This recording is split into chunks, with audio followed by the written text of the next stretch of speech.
예, 목요일 묵상의 시간입니다. 구원은 옛사람의 끝이요 새 사람의 시작이다. 구원은 옛사람의 끝이요 새 사람의 시작이다. 자, 이런 제목으로 또 함께 묵상하겠습니다. 자, 어제 우리는 교회를 다니면서도 정말 그냥 교회를 왔다 갔다 다닐 뿐 하나님과 살아있는 그런 생동적인 관계가 없는 성도들의 삶에 대해서 재조명하면서 하나님께서 어떻게 우리를 불러 이 자리에 있게 하셨는지, 하나님이 우리를 부르신 그 부르심의 그 상황과 그리고 우리 인도하시는 그 여정들을 이제 살펴봄으로써 지금 내가 선 이 자리에 귀중함, 거룩한 증인으로서 살아가면 이 거룩한 영광스러운 사명자의 이 놀라운 부르심을, 그런 과정을 우리가 이제 살펴가고 있습니다. 그 첫 과정으로 그래서 우리가 살핀 것은 우리가 죽을 그 죽음으로 가던 그 길, 그러니까 이집트 세상에서의 삶이 어떤 상태였는가라는 걸 우리가 되돌아봤고, 혹시나 우리가 구원을 향한 열심을 가지고자 한다고 해도 이 구원의 문제라는 것, 그 죽음의 문제, 죽음에서 생명으로 가는 이 문제는 인간의 노력과 도덕과 선행과 이런 게 아니라 하나님의 전적인 은혜, 그리고 그 은혜를 믿는 믿음이 아니고서는 될 수 없다라는 거에 대해서 생각했고, 두 번째 과정으로는 그래서 우리가 그 위에 만난 그 과정이 홍해라고 그랬었죠. 그래서 홍해 여정을 우리가 보면서도 결국 홍해는 우리의 인간의 정말 전적인 무능한 상태가 어떤 상태인지를 보여주는 거다 생각을 해봤습니다. 자, 이제 그런 하나님의 전적인 은혜로 이제 결국 홍해를 기적적으로 건너게 되는데, 이 홍해를 건너는 순간 우리 옛사람이 죽고 이제 새 사람으로 태어났을 때 그 새 사람으로 태어난 이후의 삶이 어떤지 그 여정을 또 생각해 보도록 하십시다. 세 번째로 이제 광야죠. 광야를 특히 이제 광야 1이라고 그랬습니다. 광야 1의 상태는 또 다른 광야가 있기 때문에 이제 굳이 구분을 위해서 이제 광야 1이라고 명했습니다. 이 광야 1은 홍해를 건너 이 새 사람으로 이제 막 태어난 사람이 하나님의 인도를 따라 걸어가는 첫 단계를 말하는 겁니다. 그래서 광야 1은 중요한 게 그 홍해를 기적적으로 건넌 그 구원의 기쁨이 있는데 그 기쁨에만 머무는 게 아니라 결국 하나님께서 그 구원의 기쁨을 넘어선 어떤 다른 길로 어디론가 이끄시는 곳이 있다라는 걸 알게 하는, 성도의 삶의 태도를 배우고 순종을 배우고 하나님이 이끄시는 무언가 분명한 목적이 있구나라는 걸 깨닫게 하는 여정이 바로 광야 1이라고 할 수 있죠. 홍해를 건너서 예수님을 믿고서 처음 만난 장소, 그게 어딥니까? 결국 광야더라는 거예요. 분명히 홍해를 그 죽음의 강을 건너온 후에, 그러니까 이집트 그 죽음의 땅을 건너온 후에는 이제 더 이상 죽음의 장소가 아니죠. 이제는 분명한 생명의 장소, 구원된 장소가 맞습니다. 그곳은 더 이상 이제 자신들의 생명을 막 좌지우지하는 그런 세상의 권세, 이집트의 권세가 미칠 수 없는 곳이기 때문에 큰 의미로 볼 때는 어떤 거예요? 결국 가나안 땅, 약속의 땅에 들어왔다고도 볼 수 있죠. 그러나 하나님은 그 약속의 땅에 왔을 때 그 백성들을 그곳에 머물게 하지 않더라는 겁니다.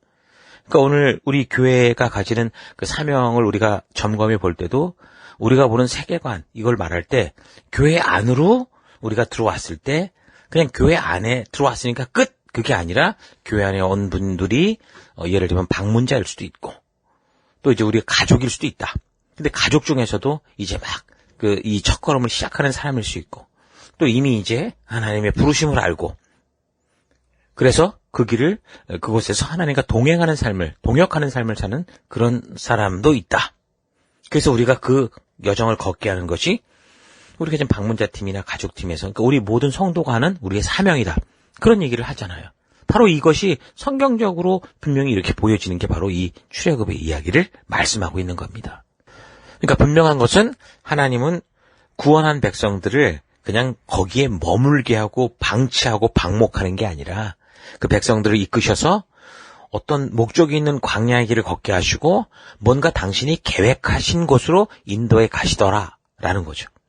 그러니까 믿음으로 다시 시작된 하나님과의 관계의 결과로 결국은 하나님과 동행하는 삶이 시작됐다라는 겁니다.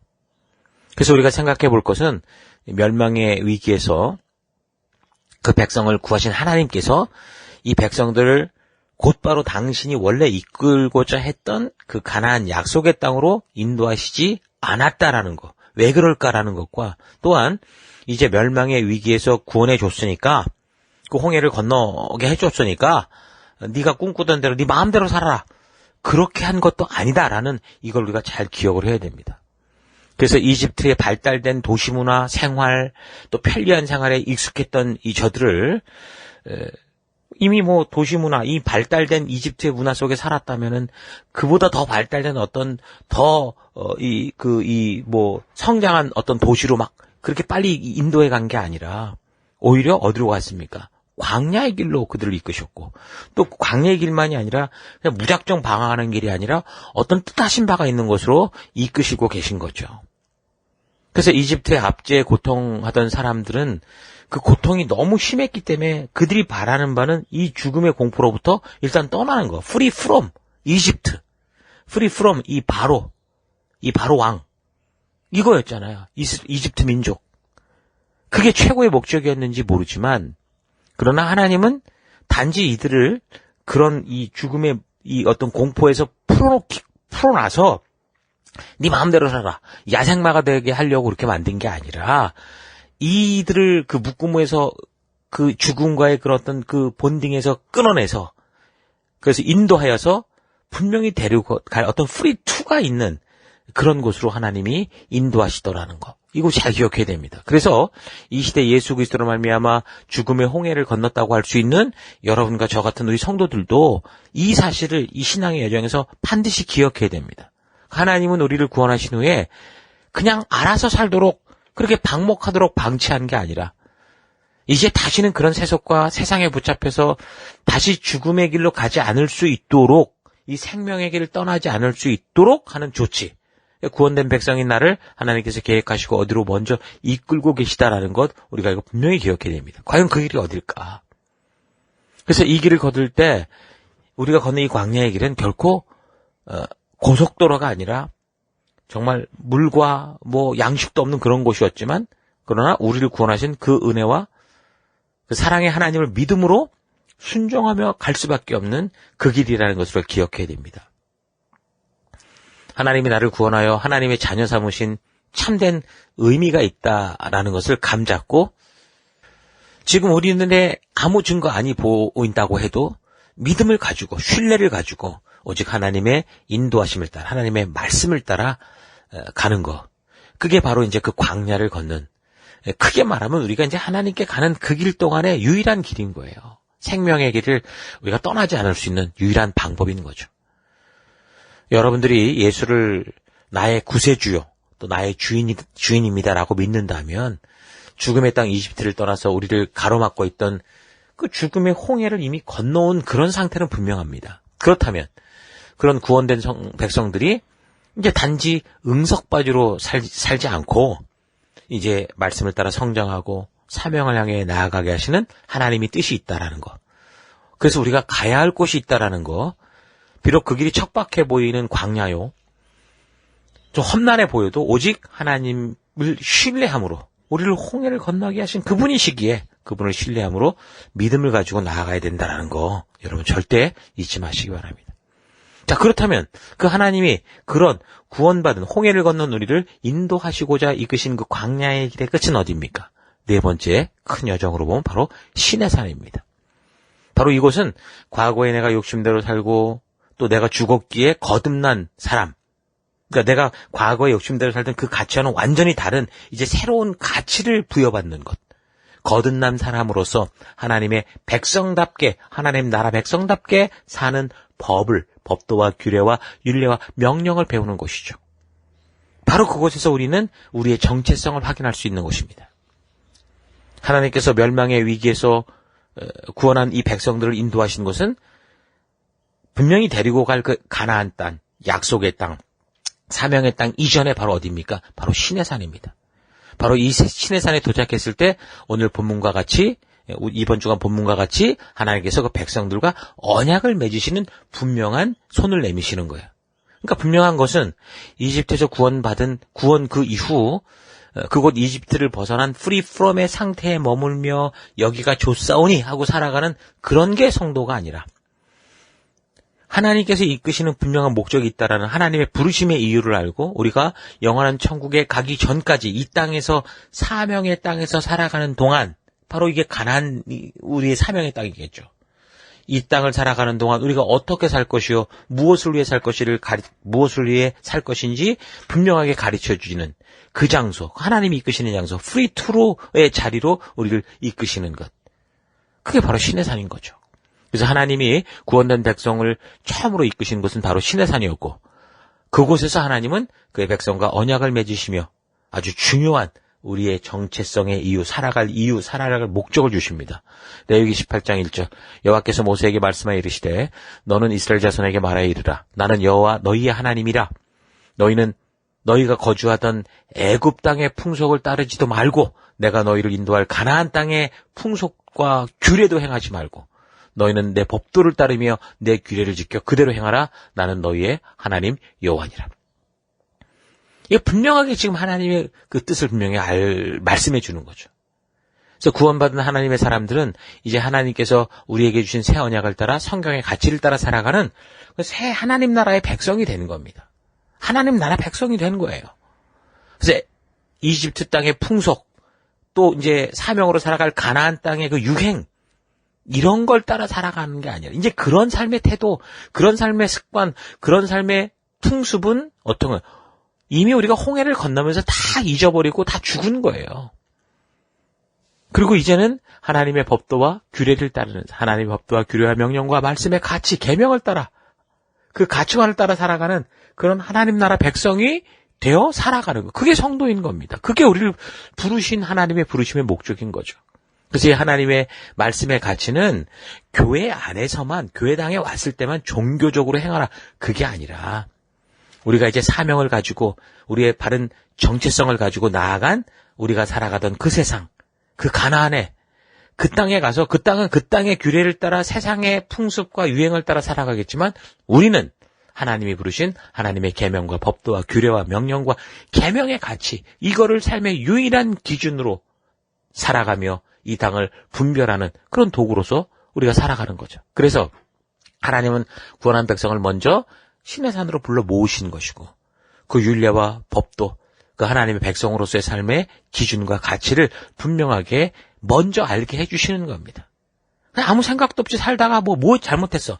왜 이래, 누가 이러라고 그랬어. 이렇게 하는 게 아니라 우리가 모든 삶을, 사명의 삶을 시작하기 전에, 성도로서의 삶을 시작하기 전에 미리 구원하시고 그 땅에 나아갈, 그 땅에서 살아갈 계명과 규례와 율례와 명령을 분명하게 알게 해주시는 그 첫 번째 일을 하신 겁니다.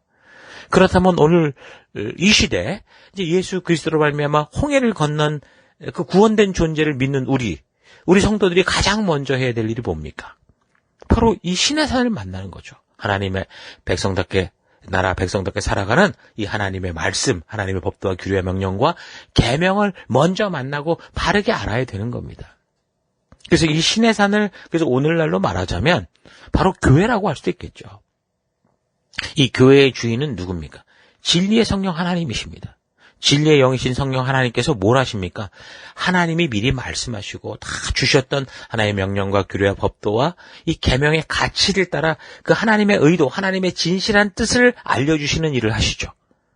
그래서 교회에서 성도들은 구원의 기쁨을 알고 감격하여 반드시 교회에 나와야 되는 거고, 다시 말하면 하나님의 말씀이 선포되는 그 자리에 나와야 되는 거고, 그런 공동체에 속해야 되는 거예요. 그래서 교회에 나와라, 그래서 셀에 모여라, 이렇게 얘기를 하는 거죠. 그리고 이제 그렇게 교회에 나오고 셀에 나왔을 때 그냥 거기서 그냥 열심히 봉사하고 뭐 그냥 헌금 많이 내고 이런 존재 되고 뭐 하나님이 내가 이렇게 열심히 하면 지극정성 바치면 복을 주시겠지, 이런 삶이 아니라 다른 그 어떤 것보다 하나님이 나를 이렇게 말씀의 자리로, 이 자리로 부르신 그 하나님의 뜻이, 의도가 무엇인지를 바르고 빠르게 알아서 하나님의 진심을 온전히 알아가는 것을 가장 먼저 해야 되는 겁니다. 그래서 교회와 셀의 사명은 바로 이 일을 하는 거예요. 그래서 우리 아이들이 태어났을 때 이 아이들에게 다른 거 교육하는 게 아니라 이 세상을 살아갈 분명한 가치관, 온전한 가치관, 중요한 가치관들을 교육을 하고, 그리고 이들이 이제 나가서 각자의 재능과 능력에 따라 어떻게 살아갔든 우리가 간섭하지 않는 것처럼 하나님도 똑같이 그렇게 하시는 거예요.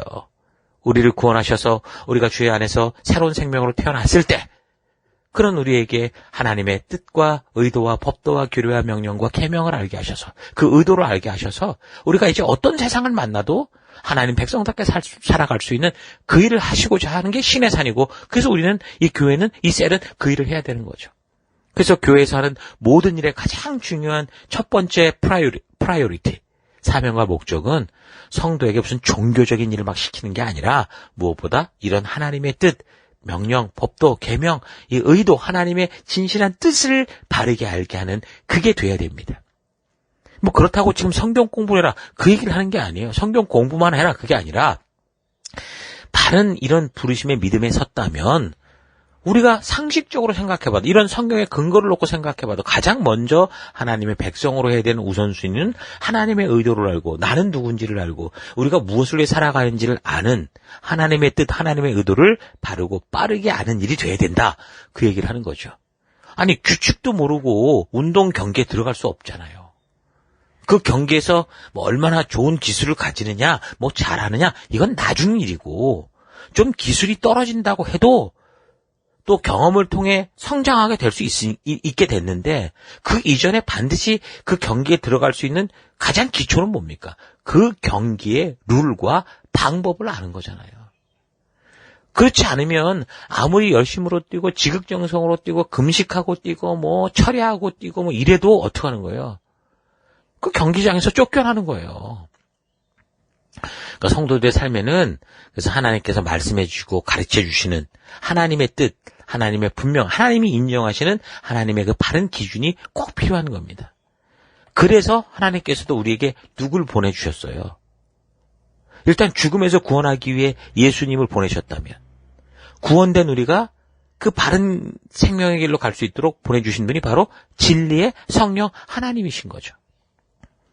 그래서 교회에서 주의 말씀이 선포될 때 이 강단에서 이 선포의 역할을 맡은 사람들은 인간의 견해가 아니라 오직 하나님이 말씀하신 것에 대해서, 그 하나님께서 역사 속에서 일하여 오신 그 진실한 사실들에 대해서만 선포하는 거예요. 그럴 때 진리의 성령 하나님께서 그 말씀, 그 하나님의 역사를 듣고자 하는 그런 성도들의 마음을 움직이시고 바르게 설득하시고 하나님의 진심과 하나님의 진정한 의도를 알게 하시는 그 일을 하는 거죠. 그런데 그 강단에서 선포를 맡은 자들이 자기의 경험과 이 세상의 유행과 이런 것들을 말하고 사람들이 듣기 원하는 것을 떠들어야 된다면 이게 무슨 큰 죄악입니까? 지금 하나님은 예수님의 생명을 놓고 우리를 구했고, 그 생명을 구했고, 그리고 이제 그 생명, 구한 생명에게 하나님의 진심을 선포하고자 진리의 성령 하나님을 보내셨는데, 이 진리의 성령 하나님을 무슨 신비한 역할을 하는 그런 존재로만 착각하게 만들고 그런 식으로 이끈다면 이거는 정말 하나님의 뜻을 모독하는 일이 되는 거 아닙니까? 그러니까 하나님의 음성을 듣지 않고 그저 자기의 열심이나 자기가 생각하는 바대로 그런 식으로 교회 생활, 종교 생활을 한다면 그런 사람들에게 성경은 분명하게 하나님은 이렇게 경고합니다. 마태복음 7장 21절. 나더러 주여 주여 하는 자마다 다 천국에 들어갈 것이 아니요 다만 하늘에 계신 내 아버지의 뜻대로 행하는 자라야 들어가리라. 하나님의 의도대로, 하나님의 원래 목적대로 그렇게 행해야 그 길이 생명의 길이다, 이 얘기를 하는 거죠. 얼마나 열심히 있냐, 얼마나 마음이 편하고 좋더냐, 이거는 사실 없지 않죠. 2차적인 근데 열매라는 거예요. 그거는. 그게 목적이 아니라는 거죠. 가장 중요한 것은 하나님이 나를 부르신 그 부르심의 원래 의도, 뜻대로 나아가는 그 방향성이 중요한 거예요. 마음 하나 편하려고, 그리고 그러려고 교회 오는 게 아니라 마음이 좀 불편해지고 듣기 힘들다고 해도 하나님의 원래의 뜻, 그 바른 생명의 길로 가는 그 하나님의 의도를 알고, 그래서 진정으로 정말 길은 험하고 복잡하고 뭐 사망의 음침한 골짜기 같아도 결국은 이게 생명의 길이라는 걸 알고 마음이 편해질 수 있는 그 생명으로 나아가는 그런 길을 찾기 위해, 그런 길을 걷기 위해 교회로 오는 거고 셀로 모이는 거예요. 그럼 여러분들이 셀 리더로서, 교회 성도로서 교회에서 셀에서 뭘 해야 되겠습니까? 잘 기억하십시오. 오직 하나님의 말씀만이 우리에게 참된 생명을 주고 참된 안식과 평화를 준다는 거 잊지 마시고, 내가 성도로 살아가며 가장 우선순위를 오직 하나님의 말씀을 바르게 듣고 묵상하는 것, 하나님의 진심을 아는 것, 하나님의 의도를 아는 일에 두는 우리가 되어야 됩니다. 그러니까 결국 뭐라고 표현? 큐티가 됐든 뭐가 됐든 새벽 기도가 됐든 중요한 건 뭐예요? 그 말씀들을 통해 결국 하나님이 진리의 성령 하나님께서 우리를 이끄시는 하나님의 의도, 하나님의 진실한 뜻을 아는 우리가 되어야 되는 거죠. 그래서 우리가 교회 안에서, 셀 안에서 무엇을 하든지 그렇게 하나님의 진실한 의도를 알고 그 목적대로 하나님의 부르심을 따라 나아가는 우리가 되는 여러분과 제가 될 수 있기를 바랍니다. 자, 오늘 하루 나는 나를 구원하신 하나님을 믿음으로, 신뢰함으로 현재를 살아가는 삶 속에서 지금 내 눈에 아무 증거 보이지 않는 것 같아도 오직 말씀대로 순종하는 그런 삶을 살아가고 있는지, 아니면 늘 뭔가 느낌을 찾고 많은 사람들이 모여들고 뭐 이렇게 막 부글부글 대야 그래야 쫓아가려고 하는 그런 남 뒤통수 쫓아가는 그런 삶을 살아가고 있지는 않은지 좀 되돌아봤으면 좋겠습니다. 예수를 믿어 구원에 이른 성도의 삶은 그 구원이 모든 게 아니라 이 구원은 너무도 놀라운 하나님과의 관계의 회복이요, 시작이요. 그래서 이제 그 하나님과 동행하는 삶을 살아가는 시작점이다라는 것을 잊지 말고 우리가 나아가야 됩니다. 성도의 삶은 그래서 결코 정체되어 있는 삶이 아닙니다. 그저 항구에 묶여서 정착한 배와 같은 삶이 아니라 오히려 닻을 올리고 거친 대양을 향해 우리 예수님과 함께 항해하면서 나아가는 삶인 거죠. 폭풍 속으로 들어가는 삶이 우리의 삶인 겁니다. 홍해를 건넌 곳에서 여기가 좁사오니 하면서 거기다 텐트 치고 그렇게 사는 게 아니라 그 구원의 감격을 기꺼이 지나서 이제 우리 주님이 인도하시는 광야를 향해 담대하게 믿음으로 동행하는 삶을 살아가는 거죠. 말씀의 가치를 따라 그 어둠 속으로 기꺼이 들어가는 우리가 되어야 되는 겁니다. 빛을 들고. 예수를 믿고 난 후 교회만 왔다 갔다 하는 인생이 아니라, 또는 교회에서 남들처럼 뭔가 부지런히 일만 하는 그런 인생이 아니라 하나님의 말씀 하나 붙들고 담대히 순종하며 사망의 음침한 골짜기라도 따라가는 순종의 삶을 살아야 합니다. 교회 안에서의 일과 봉사가 먼저가 아니라 하나님의 진심을 아는 게 먼저고 하나님의 뜻을 아는 것이 먼저여야 합니다. 우리의 진리의 성령 하나님과 무슨 신비한 그런 역사를 가지고 만나는 게 아니라 바로 하나님의 진심과 의도를 알게 하는 진리의 영으로서 우리가 만나야 되는 거죠. 그래서 하나님의 진심을 안다면 우리가 교회에서나 사회에서나 어떤 환경과 상황을 만나도 무엇을 해야 되는지를 알게 될 것이고, 그래서 우리가 살아가는 그 부름받은 곳에서 강요된 굴종이 아니라 사랑의 벅찬 순종의 삶을 살아가는 그런 풍성한 열매를 맛보게 될 겁니다. 여러분 각자가 보냄을 받은 삶의 현장에서 폭풍이 가라앉기를 기다리며 자꾸 머물러서 이렇게 정차해 있는 그런 주저하는 인생이 아니라 하나님을 신뢰함으로, 하나님의 말씀과 하나님의 의도를 알므로, 믿음으로 우리 예수님과 그 폭풍 속으로 달려들어가는 그런 귀한 하루하루가 될 수 있기를 축원합니다. 오늘 하루도 힘내십시오. 잠시 기도하겠습니다. 하나님께서는 나를 죽음으로부터 생명으로 초대하여 더 크고 놀라운 계획 속으로 인도하시고자 하는데, 나는 단지 내가 구원되었다라는 것에만 만족하고 더 이상 광야를 향해 하나님을 따라가는 그런 삶이 아니라 주저앉아서 복만 추구하는 삶을 살아온 것을 회개합니다. 나를 죽음에서 구원하신 그 놀라운 하나님의 은혜를 기억하며 담대히 주님께서 인도하시는 곳으로 나아가 순종의 삶을 살아가기 원합니다. 다른 어떤 것보다 나의 모든 삶의 가장 우선순위는 우리 하나님의 진심을 아는 것이다라는 거 잊지 않고, 내 삶의 계획 속에, 하루하루의 삶 속에 늘 주님 앞에 나아가 이 말씀을 통해 주의 진실한 뜻을, 주님의 의도를 아는 시간들을 가장 소중히 여기며 살아가는 내가 되기를 원합니다. 그래서 하나님 나를 구원하신 이 구원은 여기서 끝이 아니라 하나님 이 가나안으로 가기 위한 시작이요, 사명의 땅으로 어둠으로 들어가기 위한 시작이요, 그래서 이 하나님의 말씀과 의도를 알고 기꺼이 나를 부르시는 그 어둠 속으로 들어가 빛을 밝히는 그런 오늘 하루, 그런 정말 진짜 부름을 받은 사명자로서의 하루를 살아가는 내가 되기를 합니다. 그 길로 인도하시고 이끄신 하나님 감사드리고 예수님 이름으로 기도했습니다. 아멘.